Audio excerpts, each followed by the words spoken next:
Good morning. It's a Tuesday of March break, and everyone else is asleep except for me because I have to go to work. And I also have a job interview this morning, which is pretty exciting. But I just wanted to take this quick, quiet chance to show off my 30-gallon tank, which is right here next to me.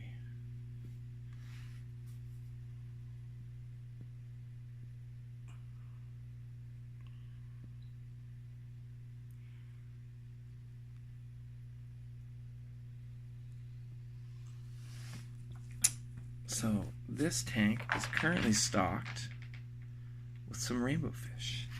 It has some Pseudomugil fricatus.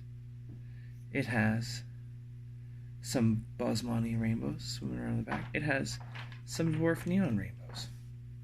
And I haven't fed this tank yet, and they normally get fed in the morning. But I'm seeing if I can get eggs. I noticed yesterday the dog is cranky with me because she also hasn't been fed yet.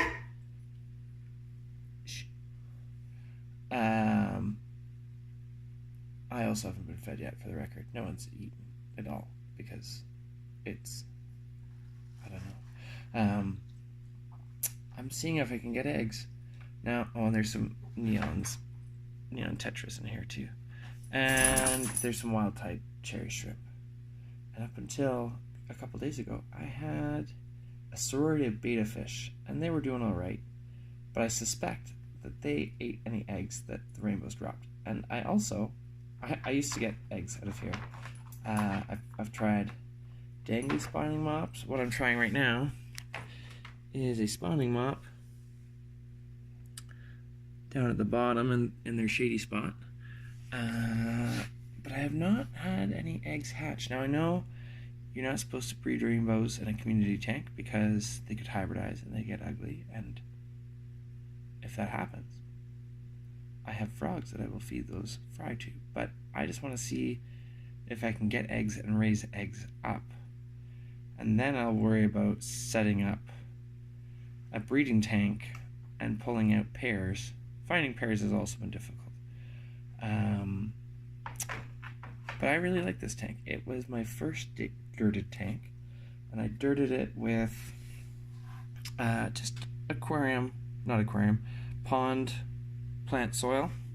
And then there's some terraces, you can't see it anymore, but built up in the back that I built up with lava rock. And originally I had this scheme that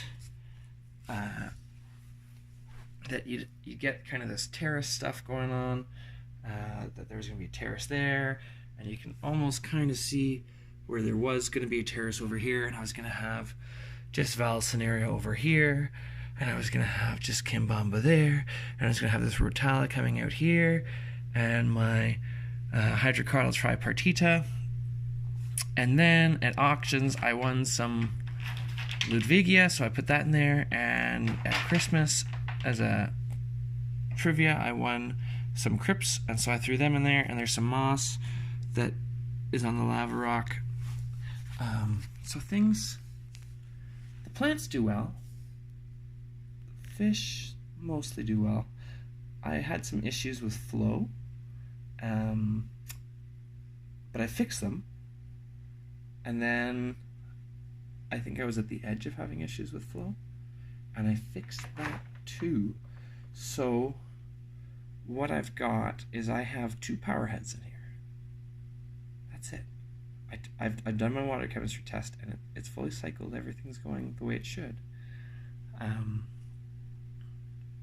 But I'm gonna see, because somebody I have Instagram, and somebody's requested on Instagram if I can show what kind of pumps I use, and so I'm gonna do that, or try to anyways. I don't know if you can see, that's an Eheim Powerball there, and down in the back corner here, yeah, I can't really see it. I have a second power head, and it's in a filter box that I got from the hardware store. So there's some spongy material, and all that is around lava rock. And so it draws water from the bottom. And if we look up, you can see quite a lot of flow from the bottom one. This one, I have the power head. Normally it's got a nozzle that you could inject an air line into it to really aerate it, but I actually have taken out that nozzle. I've put it in the front end, and the water's shooting out the top, so I get more mixing going on up here. And originally I had this oriented a little bit differently, and it would clog and the flow wouldn't come out. I just rearranged that, and the flow is maintaining constantly high like that. But yeah, there's lots of mixing going on, which is good. Anyways, that's my tank. Have a good day, everyone.